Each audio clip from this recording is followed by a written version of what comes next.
feel that a lot of leaders, when they come into the startup, they have this pressure that they literally have to lead, they have to bring everything. And of course, it happens at the end, but it has to be as an outcome of the synergy of the whole team. I implemented like some discovery questions as well. And then we also narrow it down a bit. But we also realized that out of these 100 and something referrals, we had 5 immediate opportunities, which definitely is not something that we can rely on if you want to reach 2 million by the end of the year, because you have to either close all of them, and it's not that they talk only with us, but they talk with other vendors as well. So far, I think events were the best conversion for us ever, because for HR industry, it seems like a big community, but it's not such a big community. It's manageable community, I would say. If you send 2 salespersons, you would surely gather like at least 40 to 50 meetings at the event in one day. Welcome back to another episode of the SDR Hire podcast. I'm your host, Stefan, and if you're new to this channel, this is a place where you can learn from top producing salespeople what it's like actually working in tech sales. How do you break in? What do companies look for? How to get promoted, for example, and how to be successful in this world of tech sales. Today, our guest is Faris. He's someone who's been successfully leading sales teams for the majority of his career, and he actually started out as a radio host, only to end up in tech sales. His first tech sales role was at Infobip, which is the first unicorn business to come out of Croatia here in the Balkans. And after several sales leadership roles, he finally landed at Orgnostic. It was a young HI technology startup back then. And after almost 2 years, the company was acquired by a larger player. We'll hear all about it from Faris. So Faris, it's a pleasure to have you on the SDR Hire podcast, man.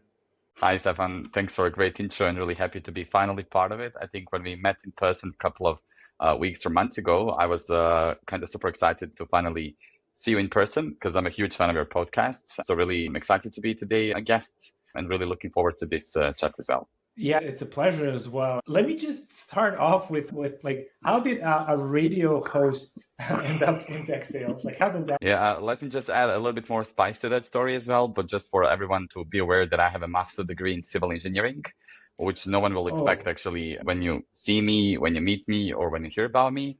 But coming from Bosnia and Herzegovina, we always have a problem that our parents will tell us you have to study, you have to have a great grades, you have to make sure that after you graduate, you have a stable and good work as well. So basically, civil engineering at that time was something that was in high demand here in Bosnia and Herzegovina. But actually, when I was 16 years old, I was a part of one non-governmental organization. And then one friend called me and said, hey, there is like a radio audition, and maybe you should give it a try. You have a great voice. And I was like, of course, why not? I always wanted to be a journalist, to be honest. Like, my still life wish is to have my own talk show. So let's see if I will get there eventually. And actually, it was so funny story, because it was the audition on Saturday where I brought one of my best friends back then. And I was like, hey, it's going to take like just 5 minutes. However, I was requested to provide all the documents because it was a national radio of Bosnia and Herzegovina. I ended up on the audition for 2 hours.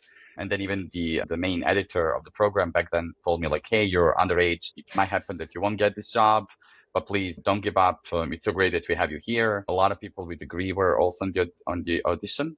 So I was like, okay, nothing will happen. But actually, I guess it was very interesting that I'm coming from the high school audience. They needed like someone to cover teenager stories because it was a youth program of the national radio. And then, I ended up being on the radio for 8 years through my whole study.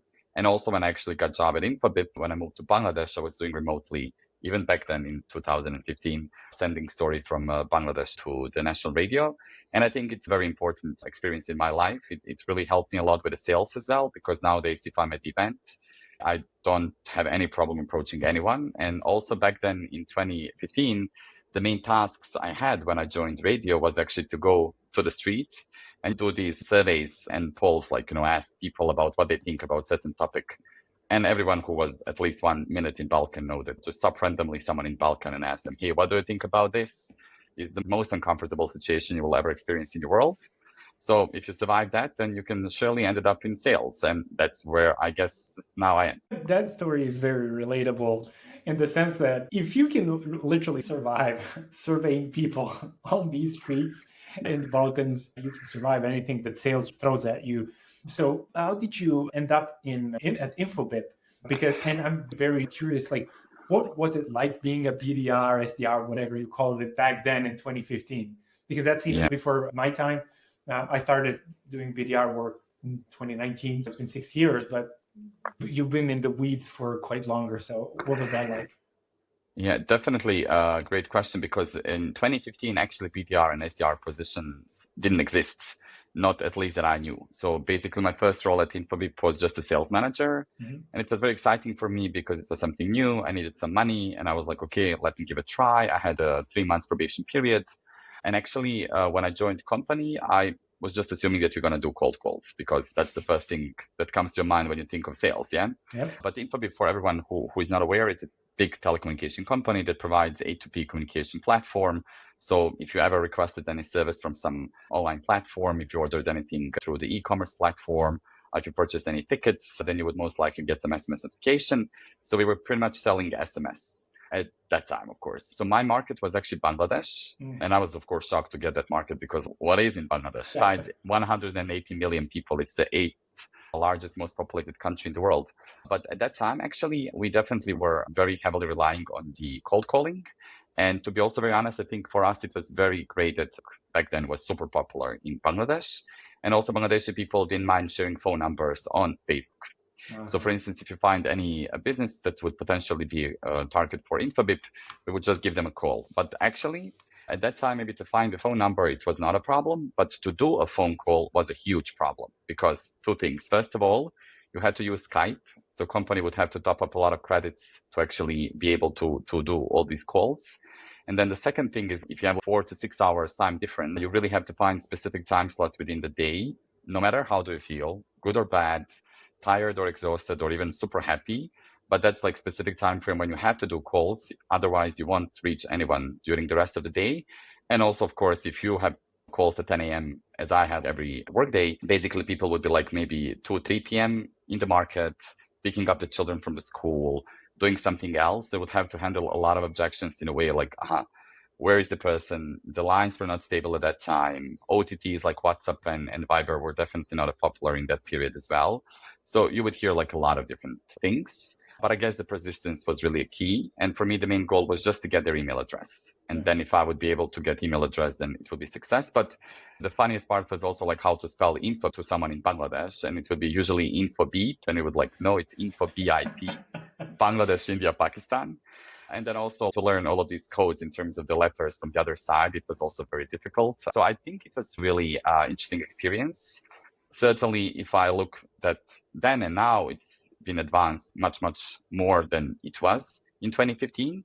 But it really helped to break the ice and somehow get into this whole world of cold calling and also outreach. And also at that time, I was in charge of the full sales funnel, even as a technical support, even as someone who drives commercial aspect. And also back then in Infobip, we didn't have like solution consultants. So we would do the whole demo of the platform, provide test account, set up the account in the backend.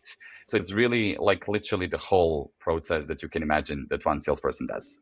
Yeah, I'm aware that a lot of companies used to do things like that, and then they transition into this fractional type of sales process where we have people building lists and people doing outreach, which is SDRs, BDRs, and then account executives closing, then solution engineers who are like basically selling the product and everything else. And so I can't even begin to imagine how complex that was. And speaking of which, how complex was it to at least understand the product enough to be able to sell it? How long did it take you to ramp? Because I have friends working in similar companies to Infobip here in the local market. We've got a bunch of them, whatever. Yep. And I know that the ramp up is pretty significant. And I can't even imagine how long it takes to actually be proficient enough to close the deals, not just book meetings. Like, how long did it take you to master that? Yeah, really great point. And to be very honest with you, I'm in this industry for 10 years. And if I consider what I have done at Infobip in terms of ramping up 2015, and if I observe like many other companies that I know about and I've gone through, I have to say that in 2015, Infobip was definitely way ahead of all the other companies in terms of the onboarding. So at that time, actually, when I joined the company, I had to go to the HQ of the company in Bodnjan, which is like tiny, small place where actually the whole Infobip was built. And now there's a huge campus there, amazing place. And we would actually be in Bodnjan for 2 to 4 weeks. In my time, it was actually 2 weeks. And then every day you would have like very intense lessons around the product. Because it's not just SMS, there are like multiple ways that we can use SMS, but also the other services back then. And then in the morning, you would have a session about the product. And then afternoon, you would also have a session, which is like kind of sales pitch with the product owner. And you would do that with the random people from your group. And at that time, it wouldn't be only for salespeople, but actually anyone who joined Infobip in that month, marketing, finance, sales will actually group in Vodnian, and then they would actually go for education for 2 weeks. And there would be actually mentors who are successful salespeople there. So in my time, I was actually someone who was attending that academy, but also had opportunity as one of the pretty much good performance at Infobip to also be mentor at the academy. And then I have to mention one more thing, which is something that I learned at Infobip. The first day I joined the academy was actually the first task we got was business intelligence. So it was said like, okay, your task for the next 2 weeks is to do business intelligence around specific country. And you will be working on that for 2 weeks. That's your final task. However, every day you will have like different tasks on daily basis. So that's something actually that I took from Infobip, if I may be honest. And that's what I'm using right now for the onboarding of people that I hire in my teams or in my previous teams.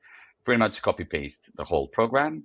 And as I mentioned, I think it was so advanced. Of course, 2 weeks is not enough to understand everything, but it was really great to understand the portfolio of the products and then to practice that with the product owners. And then on the other side as well, it helps you when you join the office officially that like, where did you join? It's not okay what this company actually does. Yeah. And then at that time, doing the whole sales process pretty much helped me that maybe in already 2 months, I was very confident about what I was selling. Yeah. That is pretty advanced even compared to today's standards. Often companies, especially smaller ones, hire particularly salespeople. They hire them and then expect them to perform. No, it depends on the types of companies, but that's a huge sticking point these days when it comes to onboarding. This really sounds, well, it's not a wonder that Infobip ended up being a unicorn company, which is a huge thing for a Balkan company in general. Everybody loves to brag with that, but yeah, kudos to Infobip. And then after Infobip, I saw that you had a couple of promotions. Obviously, you lived over there in Southeast Asia and you ended up in your next company. It looked to me like you couldn't really avoid the curse of Balkan sales and you ended up in an outsourcing company. But what was that experience like going from something like CPaaS, which is Infobip, into like software development outsourcing? Was it something you actually wanted or was it like a circumstantial type of thing? Yeah, great point again. So basically, I think I changed already 4 times my position in terms of the sales. And for the audience, every time I would change a job, basically I would change the industry. So everything started with telecommunication at Infobip for 5 years. And I was really lucky to be able to move around. So I lived in Bangladesh, in Malaysia, doing great things there. The shift to outsourcing was very random. It just happened between me and Symphony that we think in a way what they need. They needed someone who knows certain sales processes and who can actually bring some experience to the company. Because back then in 2020, a lot of outsourcing companies were highly growing here in Bosnia and Herzegovina and in Balkans in general. Usually the sales approach on their side would be that there is a founder based in US, and then that person behaves as a main networking point. But I also noticed that it's not scalable. It might work in the beginning, but in the long term, there has to be a certain process in place. So from that perspective, we were really trying to build that process. But to be very honest with you, I don't think that maybe experience that I had at Infobip was super applicable for outsourcing. And I always say that actually outsourcing sales is a very different sales than B2B sales that we are doing right now. Challenges that you are facing with are completely different. Outreach approaches are completely different. It's very heavily based on networking and seeing people in person. And we know that in 2020, COVID happened, so it was almost impossible to do that. So in that case, I think it was a great experience, but that's also the reason why I stayed only 1 year within Symphony. And somehow I realized that maybe my value there is not really the most useful for the company itself. And I also think it's fair to admit it's a great experience, and I'm super happy that I worked in outsourcing. But whether I would ever come back to outsourcing, surely not, just because I think that I don't have a certain experience for that. But I'm happy with that experience in general. It's great to know actually different industries and to also learn different approaches. Of course. And I think that's one of the hardest things to sell ever. I often get inquiries from companies, especially here in the Balkans, outsourcing companies, software development outsourcing companies grew based on, just like you said, founders, networking, inbound came, like everybody wanted to outsource here.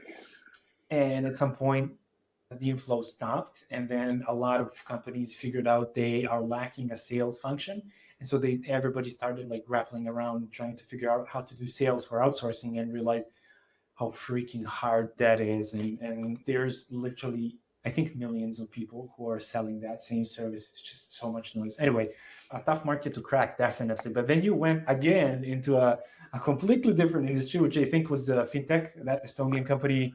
What was he called? Let me see. Fortumo, but now Boku, Fortumo, yeah. Boku, yeah. Yeah. So what was that experience? Did you move to Estonia, or what was that like? Yes. You were all around the place, man.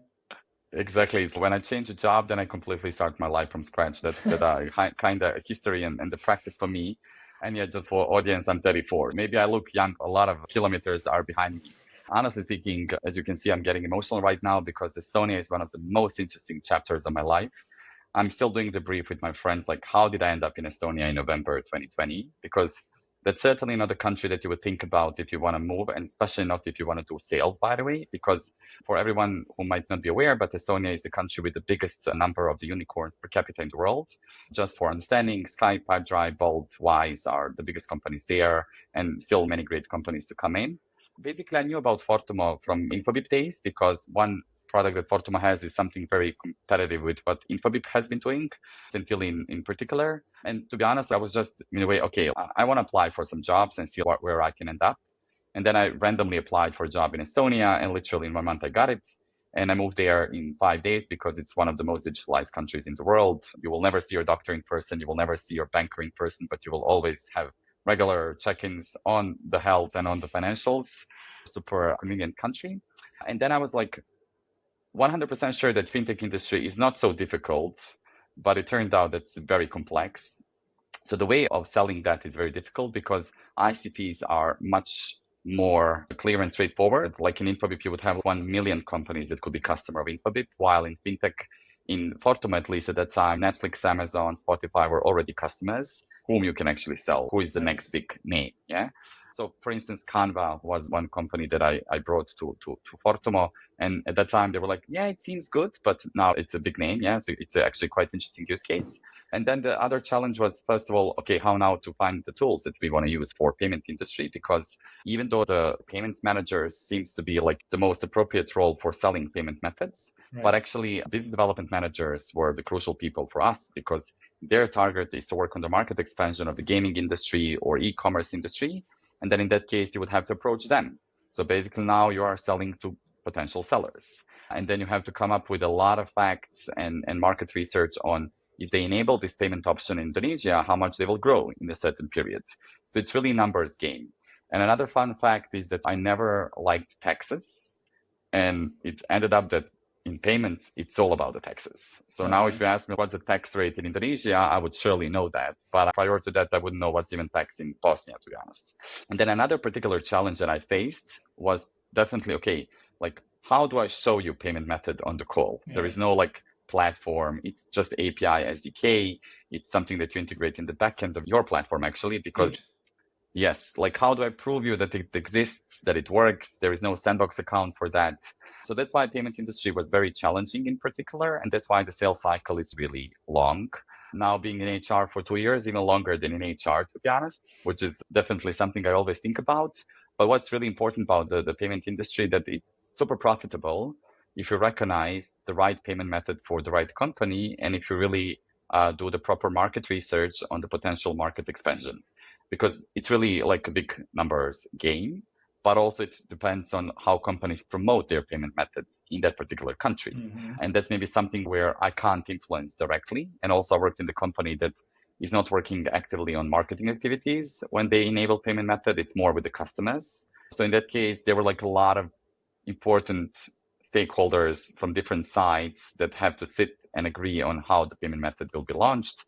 It's in the technical way, yeah, you just unpick the button and then it works, but it's much more than that. And that's why also, to be honest, as a head of sales at that company, where I also built SDR team and BDM team, I actually struggled a lot with KPIs.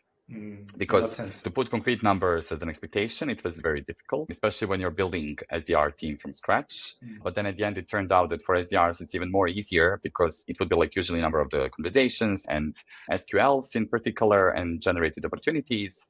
But then for BDMs, it was very difficult because sales cycle was like at least 12 months back then. So BDM is an account executive, AE, right? Correct. Okay. We actually build a process where you have SDR who does the whole outreach, market research, but they worked in a team. So we have 3 teams. In each team, there's one BDM, account executive, and one SDR. And they would point out 12 to 20 target accounts for this particular quarter. Mm-hmm. And then they would build a strategy of the outreach, how they want to reach out to these people. The most common channel for them was actually LinkedIn. After that, it was email. And then after that, cold calling. Not too much events back then because we had like very specific focus on 60 companies that we wanted to actually work with. And then basically also SDR would have as a main KPI like number of the prospects that have been reached out. But by reached out, it means that the prospect replied something, even not interested, but at least there is a feedback. Then also like number of the conversations and also number of the opportunities, while BDM was mostly in charge of the speed of moving deals through the funnel. So like how fast deal is moving through the funnel. So if there's like any specific progress which is meaningful for the company, of course there is a huge reward for that. And then of course at the end how many deals the person closed, and also at the end like how much money they earn. Because as I mentioned, even though someone will launch a payment method in a new country, it's an acquisition, but it doesn't mean that we will generate a lot of money from that. So that's the next stage that was a bit challenging. I think that's also similar with telecommunications as well, which is you can close Apple, but until they start actually, Apple's probably going to generate a lot of money, but still, until you get that ball rolling, it's not going to bring in money. And what I find really interesting is that KPI of how fast is the deal moving through the pipeline, because a lot of account executives, sales teams, right? A lot of account executives, they tend to keep the deals in stages longer than necessary because they just don't want to admit maybe that the deal is dead or that it's just stale. And so they keep it around. And I like this because like you get basically rewarded if you push the deal faster or punished if you don't. It's actually reverse psychology. It's expected from you to move the deals fast because at the end of the day, everyone cares just about the money and how many deals you closed. But what I realize is that actually salespeople, sometimes even myself, might not have the best hygiene in terms of the general processes. So from that perspective, and in this very hectic world, you have to put certain framework into place and also in more specific actually to put a certain visibility around that. So that's where we thought about, okay, why don't we just explain the obvious to people and narrow down in KPIs certain steps that they would anyway have to do, but narrowing down like why it's important for them. So that's where it actually turned out quite useful. So basically it helped. We had like only 4 sales stages.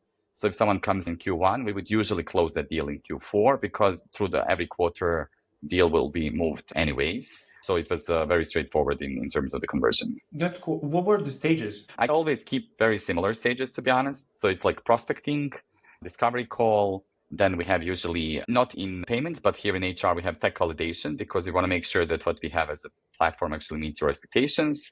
And then we have negotiation and then solution proposal. Contracting, to be honest, is something that I see that is definitely part of sales job, but it can't be impacted too much with sales role, especially if you work with large enterprises like we do right now. But these 4 stages are the most important for us as of now. And that was the same in Boku, because Fortumo was acquired by Boku. So that's why I'm saying Boku. You have a history of working at companies that get acquired. I'm going to ask you about the latest acquisition right after we talk about Orgnostic. And so yet again, after your Estonian adventure, you ended up in a completely different industry, which is HR tech. And I was really very interested in and excited to talk about HR tech and Agnostic because from my experience, HR tech is a nice to have. And I think you and I discussed this when we chatted in Zagreb. It's a nice to have up until, let's say, that enterprise level where it becomes actually a necessity for companies and a need to have. And that's where the sales happen. Everything before that level, at least from what I could tell and see from my experience, is so hard to sell. I'm very curious if that has been your experience and in general, what has been like selling Agnostic? First of all, just a quick remark that actually I ended up in Agnostic thanks to Infobip because Luka Babic, who used to be CEO of Agnostic, now is the VP of People and Politics at Culture, company that acquired Agnostic recently, was CHRO at Infobip. And another good friend of mine, Amina, who was actually just one level below him in terms of HR industry in Infobip. They both started Agnostic in a very similar stage. Luca was the founder, Amina was CEO. And then basically Luca approached me to join Agnostic. The first time I declined because I had some commitment towards Boku. And I was super sad about that because Luca is an amazing person. He has a Harvard degree in psychology, born and raised in Serbia, really showcasing how you can achieve great things, even being born in Balkans. We usually find that as a limitation, but it's definitely not. And we never worked together in Infobip closely, but I always knew that he has very specific way how he observes HR world. So basically he came up with a platform that he thought that companies would need, that he was actually needing when he was at Infobip. And the whole story seemed to be really great. So I couldn't decline second invite that Luca proposed. So when I joined Agnostic, that was actually November 2022. The initial goal was actually to shift immediately to enterprises. That was already when platform was mature for mid and small businesses. Right. And now we really needed to understand what enterprise clients will need. But the challenge that I had on my side is that actually I never worked with HR people. I didn't know anything how HR brain actually works. And I expected that HR people, which I call people, are eager to talk to people. But as also salespeople, after they do their work, they like to stay in the quiet. That's also what works for HR people. So I think it was very challenging really to understand who needs at that moment any HR tool. And I don't think we cracked the code yet, to be honest. And it's also very difficult to crack the code. For example, for payments industry, there are certain platforms that you can actually purchase and get access and see which payment methods certain big companies have enabled in specific countries. And then if you see that they don't have in specific countries, then you can just pitch that solution to them. But in HR, how are you going to know that someone is buying new people analytics tool? Yeah. And then on the other side as well, people analytics tool that we are actually providing right now, it's a very complex tool because it sits on top of all HR tools that companies using. So basically, it's going to tell you what are the possibilities that Stefan will leave the company, what's the main driver of the turnover within specific department, how employees are satisfied about certain changes, or for instance, what's the pay gap between male and female salaries, what are the predictions of the headcount growth in the future, a lot of different but very complex analytics that every company actually needs, no matter in which stage they are. But it really depends what's the level of the maturity of the organization. Yeah. And also some companies have not maybe too big people analytics teams, but they are very tech savvy. So there is an option where they can build a tool by themselves. I see. So there is also concern when you pitch this tool to people analysts that you will take away a job from that person. Yeah. So that's a legit concern in a particular way as well. So there are a lot of challenges. The first one is definitely to understand the profile of HR. The second one is to crack the code. Where are these people? How we can reach to them and pitch them something.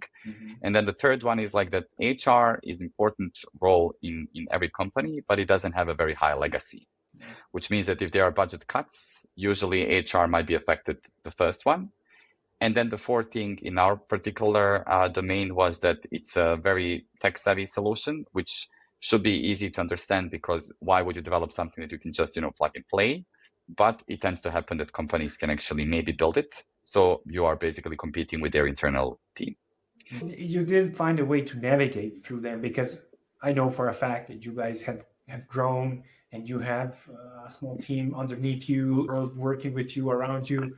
I know that you got acquired. So you are doing some things right. But I do appreciate the fact that there are so many challenges. I was really hoping to hear about them and understand them. So what you're saying is, one, HR isn't that important in companies. And so the people department, and they get affected by layoffs, et cetera. And so maybe budgets are smaller, and your deals might get exposed to more risk. Then we have, where do we actually find people? Do they have those tools in place or not? And you have to figure out whether you're selling against a competitor, a status quo, or something that they're building internally. And whichever it is, it's tough to sell against. So I appreciate those challenges. Yeah, and then also, if there is any organizational change within the company, if you imagine being a sales leader in any company, that organizational change can happen that either you're going to be still sales or you will leave the company. But in HR, it happens that these people are moving within the HR departments when there is an organizational change. So if you spoke to someone who reports to CHRO, it could happen that in 1 month that person now reports to VP of engineering. And maybe in your world, oh my God, it doesn't make any sense. But in certain ways, it actually makes sense. because in many companies, actually, tech departments are budget holders for tech solutions, no matter if it's HR solution, but it's a tech solution. And to be very honest, like at that time, we couldn't know that because we had certain level of the understanding. But then if you also consider the boom of HR tech world in the past 3 years, it's really crazy. Like every day there is a new tool. I think back then we were like maybe one of the 5 or 6 people tech vendors. Now I see that there are like 10 of them.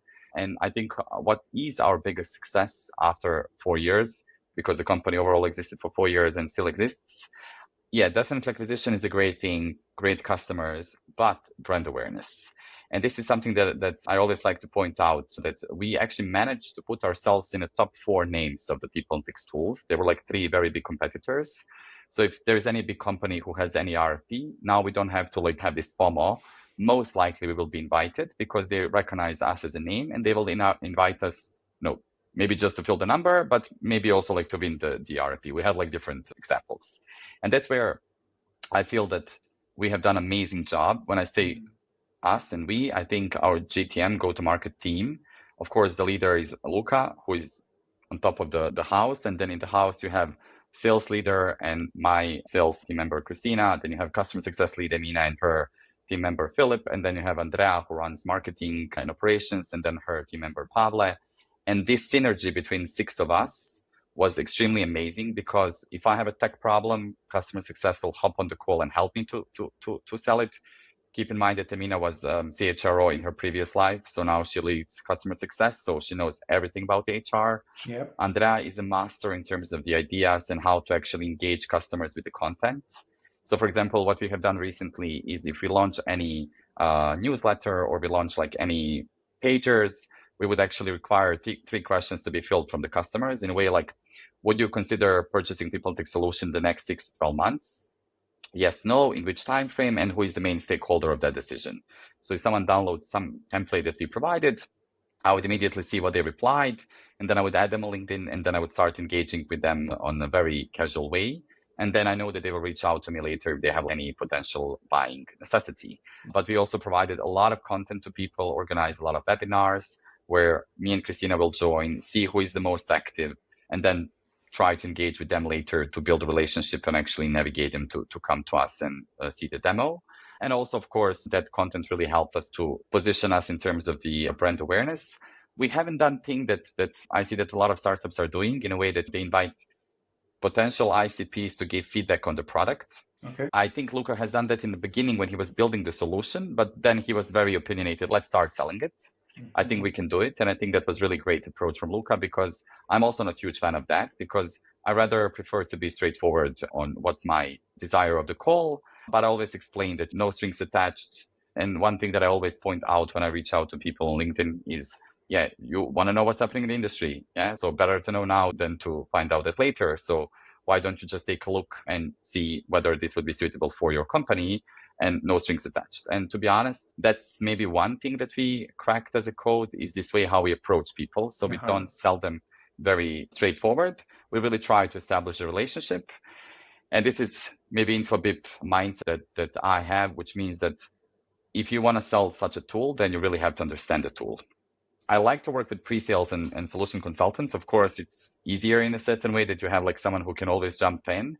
But I still feel like I want to talk about the solution. I want to help you to understand the problem and help you to sort it out. So that's where also Christina and I, when we reach out to people, we always try to engage them with some stories. Hey, what are the difficulties, challenges? Yeah, we understand that this is how we see companies are doing that. So maybe you want to take a look at this. It is a bit longer process, to be honest. But at the end of the day, I think it pays off because all of our customers are really good friends of us as well, to be honest with you. That is impressive on so many levels. What we usually see is a very aggressive type of sale.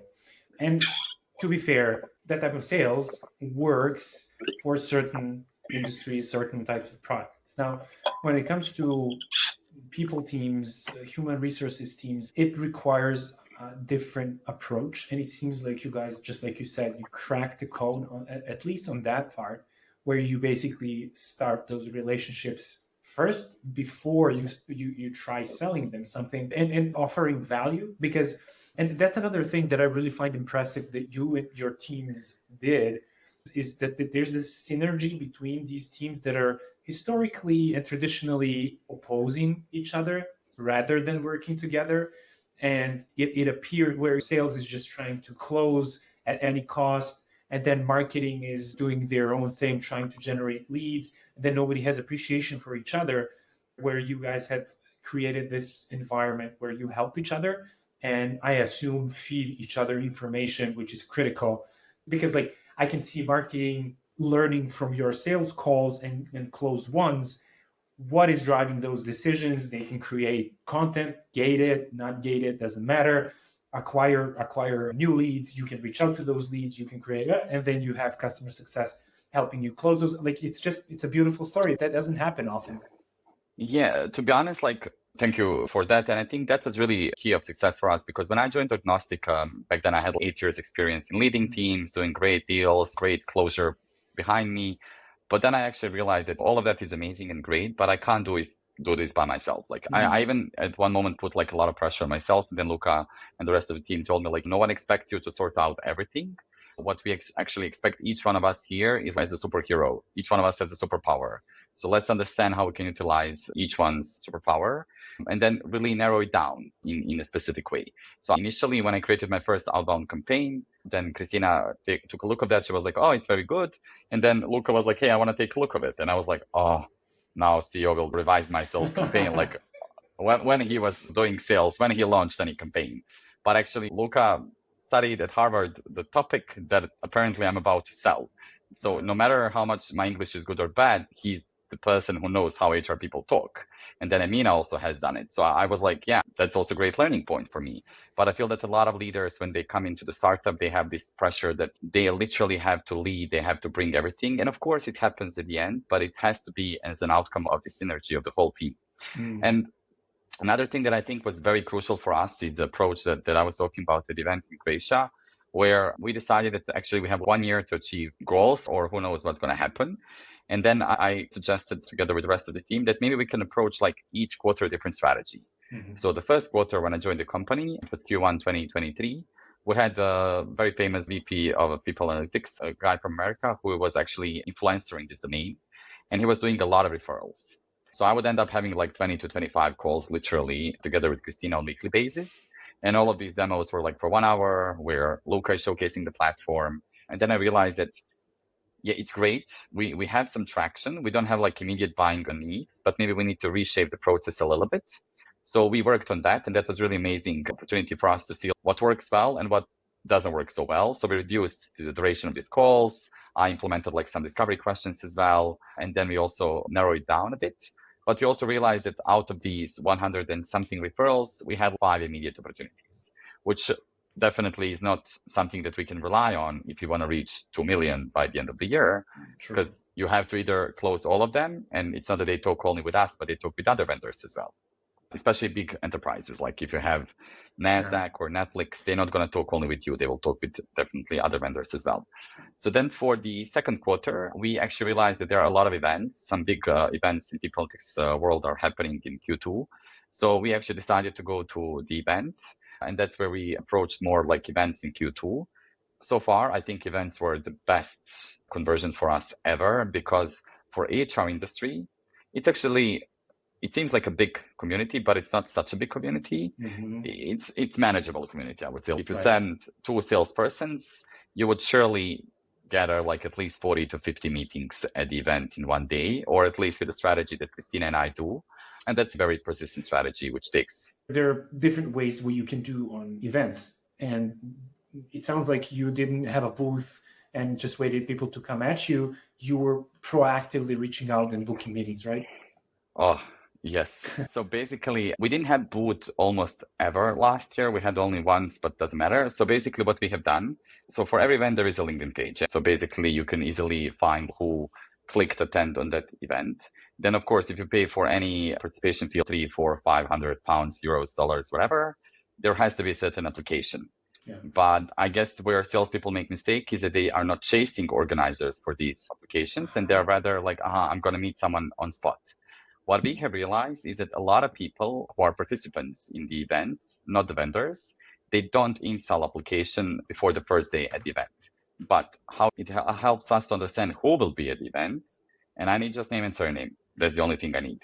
And then I Yes. have my email, I have my LinkedIn, I have a lot of different things. So basically, I start approaching them at least 2 weeks before the event. And that also helps me to remember their faces as well. And then at the end, of course, I reach out to them through the application. And that also helps a lot. But then during the event, networking sessions are the most important thing for me. Like I rarely have my lunch at the event when everyone has.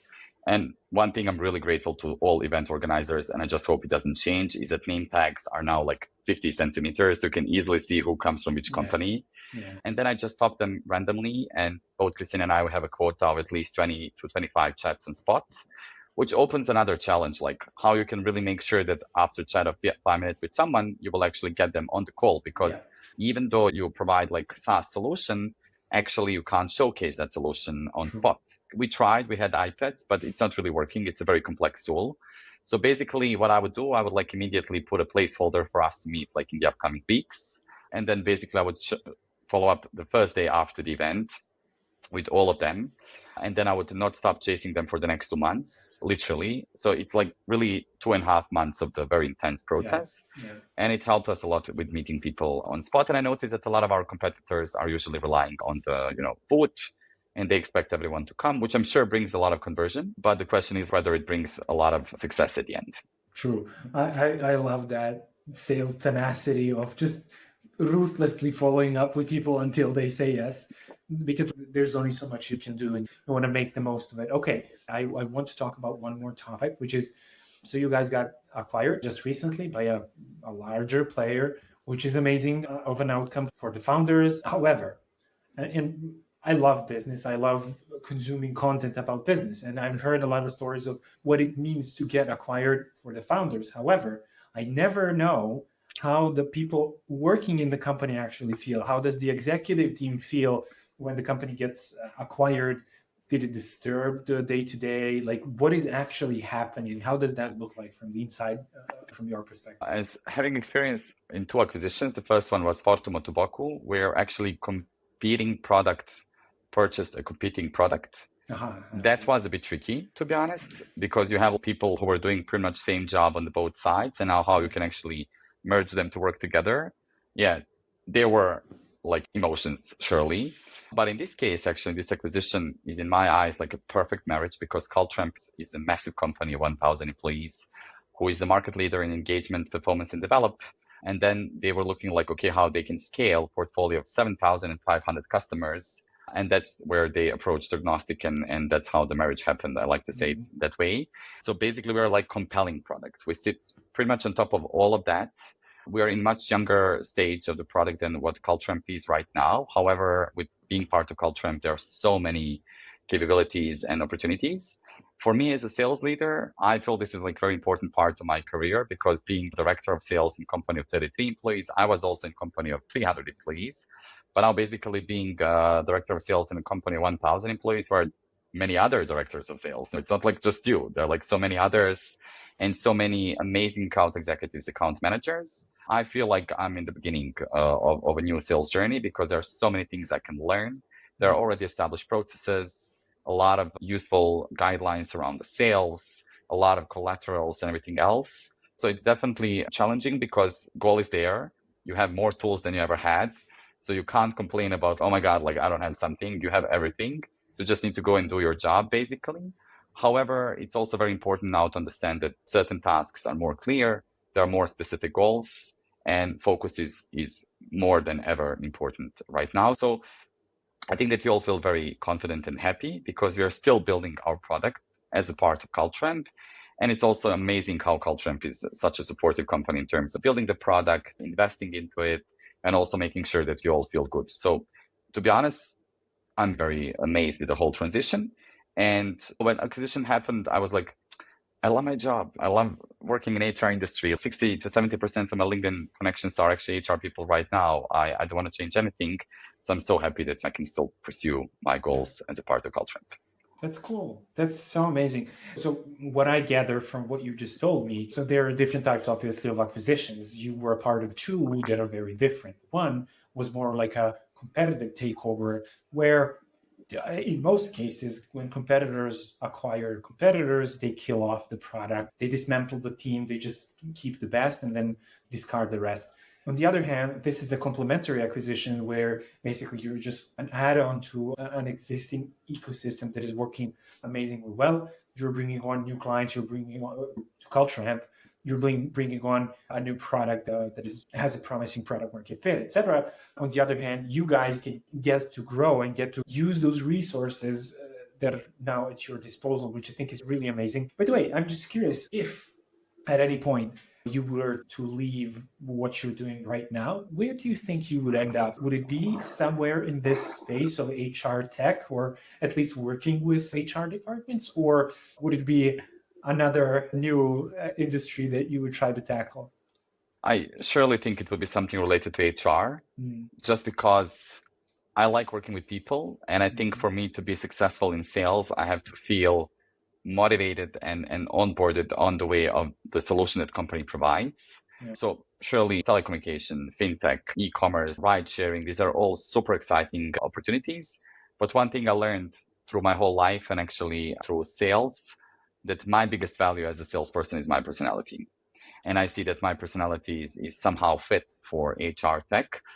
On the other side, there is Christina, who is completely different, we always say, in terms of personalities. But for example, Nordic people adore Christina, while on the other side, maybe Americans are a bit more in love with me, just pointing out as a reference. It really doesn't have any rule set in stone. Yeah. But I just want to share that I really find myself super emotional and motivated about this whole HR world. And I think it's really something that will come even more in the future. So I will surely like to stay here. So fingers crossed. All right. This was really amazing. So for the end, where can people find you? I am LinkedIn, of course. Just simply, you will see a lot of purple color about my profile. That's definitely somewhere where people can reach out if they are curious to hear more. Yeah, that's it. I'm not yet working anything like around my personal brand or these things, as for example, like you're doing amazingly. But yeah, maybe this is also inspiration, listening to you and being your guest, actually, to see whether that would also be beneficial. Why not? Why not? And mind you, you never know who might want to reach out, maybe for advice. Maybe you're hiring, maybe they want to pitch you on hiring event. You never know. Maybe somebody wants to snag you away from the good folks from Orgnostic. Anyway, this was a huge pleasure. I really enjoyed chatting with you, Faris. I adore the way you guys have built your both culture as well as success when it comes to Orgnostic. Kudos for getting acquired. I think that's going to open so many doors, just like you said. And I can't wait to see you guys where you guys are going to be in like 1, 2, 3, 5 years. And so until then, we'll stay in touch. And if you have anything to add for the end, feel free. Thank you very much, Stefan. It was really a pleasure, and time really flew very fast. So I hope everyone will find something interesting and useful. And once again, thank you very much for being such a great host. It was a pleasure. Appreciate you, man. All right.